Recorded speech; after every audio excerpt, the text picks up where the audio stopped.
তবে আলেমদের মধ্যে ইখতিলাফ আছে, মত পার্থক্য রয়েছে। কে বলেছে দ্বিতীয় রবিউল আউয়াল, কে বলেছে 18 রবিউল আউয়াল, কে বলেছে 9 রবিউল আউয়াল, কে বলেছে 12 রবিউল আউয়াল, কে বলেছে 17 রবিউল আউয়াল। মানে তারিখ নিয়ে, জন্ম তারিখ নিয়ে আলেমদের মধ্যে ইখতিলাফ, মত পার্থক্য রয়েছে। কিন্তু একটা বিষয়ে কাউরির মধ্যে, কোনো আলেমের মধ্যে ইখতিলাফ নেই, সেটা হচ্ছে আল্লাহ রসুল সাল্লাল্লাহু আলাইহি সাল্লাম সোমবারের দিনে জন্মগ্রহণ করেছে, এ বিষয়ে কারোর মধ্যে ইখতিলাফ নেই। আল্লাহ রসুল সাল্লাল্লাহু আলাইহি সাল্লাম সোমবারের দিনে রোজা রাখতেন। সাহাবারা বললেন, ও আল্লাহ রসুল সাল্লাল্লাহু আলাইহি সাল্লাম, আপনি সোমবারে রোজা রাখেন কেন? আল্লাহ রসুল সাল্লাল্লাহু আলাইহি সাল্লাম বললেন, আমি সোমবারের দিনে জন্মগ্রহণ করেছি, সোমবারে কোরআন নাজিল হয়েছে আমার উপরে, সোমবারে আমাকে নবুয়ত দেয়া হয়েছে, এর জন্য শুকরিয়া স্বরূপ আমি সোমবারের দিনে রোজা রাখি। অন্য হাদিসের মধ্যে এসেছে আল্লাহ রসুল সাল্লাল্লাহু আলাইহি সাল্লাম সোমবার এবং বৃহস্পতিবার রোজা রাখতেন। আল্লাহ রসুল সাল্লাল্লাহু আলাইহি সাল্লাম বলতেন যে সোমবার আর বৃহস্পতিবার বান্দার আমলনামাগুলো আল্লাহর কাছে পেশ করা হয়। তো আমি নবী চাই আমার আমলনামা যখন আল্লাহর কাছে পেশ করা হবে, রোজা অবস্থায় যেন পেশ করা হয়। তো আল্লাহ রসুল সাল্লাল্লাহু আলাইহি সাল্লাম সোমবার বৃহস্পতিবার রোজা রাখতেন। তো আপনি আমি যদি আশেকে রসুল দাবি করি, নবীর উম্মত দাবি করি, আপনি প্রত্যেক সোমবার রোজা রাখতে পারেন।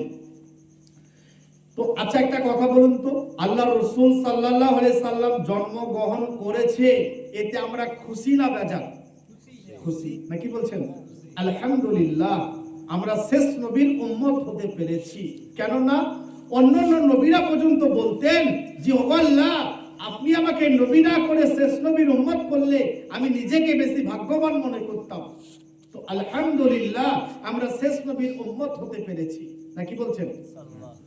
মিলাদ মানে হচ্ছে জন্ম, আর মিলাদুন নবী মানে হচ্ছে মুহাম্মদ সাল্লাল্লাহু আলাইহি সাল্লামের জন্মদিন।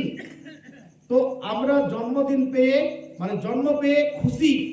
কেউ যদি বলে নবীর জন্মদিনকে যদি কেউ অস্বীকার করে, তার ঈমানই থাকবে না।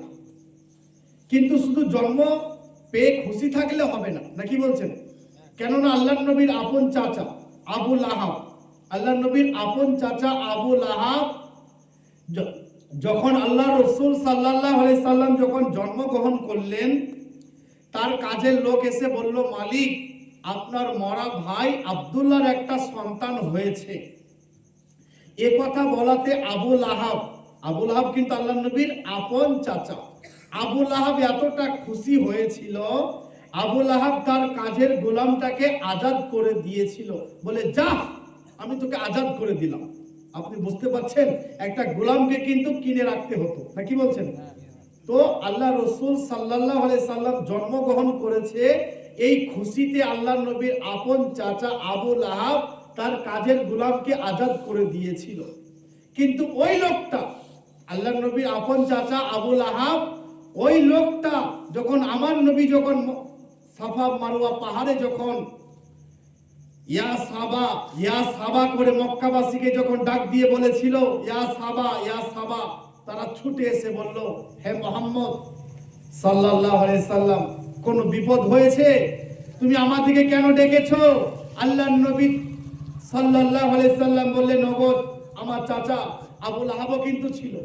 বলে, ওগো আমার চাচা এবং মক্কাবাসী, তোমরা শুনে রাখো, আমি যে সাফা মারওয়া পাহাড়ের উপরে দাঁড়িয়ে আছি, আমি যদি তোমাদেরকে বলি একদল সেনাবাহিনী তারা পেছনে অস্ত্র নিয়ে হামলা করার জন্য, মানে একদল সেনাবাহিনী তারা পেছনে দাঁড়িয়ে আছে, পাহাড়ের পেছনে, তারা গ্রামে হামলা করবে, এ কথা কি তোমরা বিশ্বাস করবে? বলে, অবশ্যই বিশ্বাস করব। কেন বিশ্বাস করব না? তুমি তো আলামিন, তুমি তো সত্যবাদী, তুমি জীবনে একটা মিথ্যা কথা বলো না। আমার নবী তখন বলো লা ইলাহা ইল্লাল্লাহ মুহাম্মাদুর রাসূলুল্লাহ সাল্লাল্লাহু আলাইহি সাল্লাম, তোমরা এক আল্লাহর ইবাদত করো, আর আমি যে আল্লাহর রাসূল, আমার আদর্শ মেনে নাও।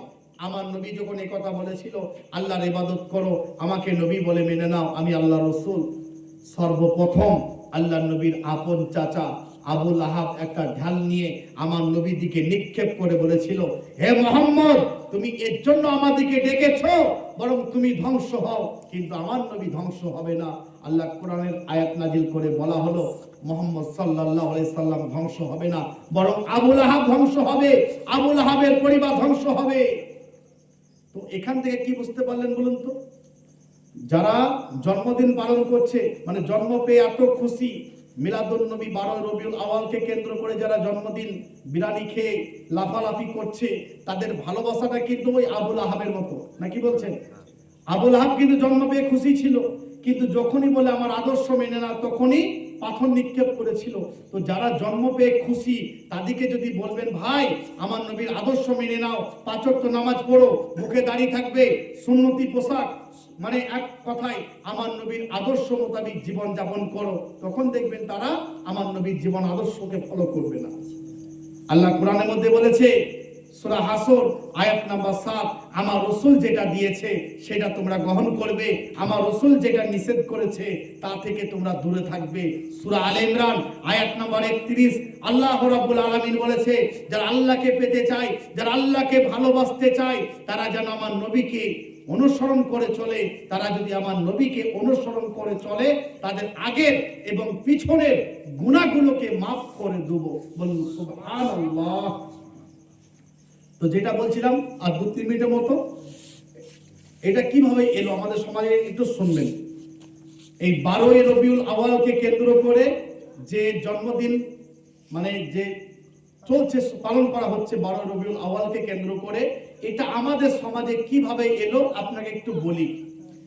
ইরাকের একটি শহরের নাম হচ্ছে মসুল। ইরাকের একটি শহরের নাম হচ্ছে মসুল। তো সেই শহরে একজন বাদশা ছিল, সে বাদশার নাম ছিল আবু সাইদ মুজাফফর কাউকারি। আবু সাইদ মুজাফফর কাউকারি।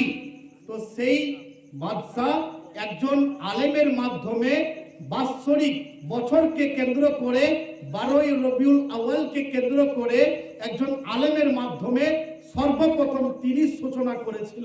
সে আলেমের নাম ছিল আবুল খত্তাব ওমর ইবনে দিহিয়া। আবুল খত্তাব ওমর ইবনে দিহিয়া। সে আলেম ছিল অত্যন্ত অহংকারী। সে হক্কানি আলেমদিকে গালিগালাজ করত।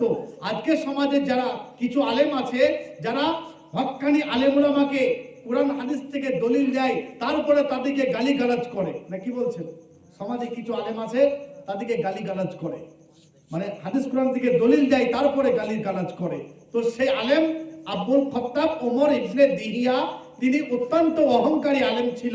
তো সেই আলেমের মাধ্যমে সর্বপ্রথম সূচনা হয়েছিল 12 রবিউল আউয়ালকে কেন্দ্র করে বাৎসরিক এই নিয়ম নীতি তিনি চালু করেছিল 604 হিজরি।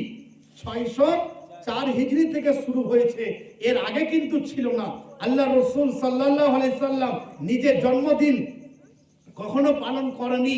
সাহাবারা আল্লাহ রাসূল সাল্লাল্লাহু আলাইহি সাল্লামের জন্মদিন কখনো পালন করেনি।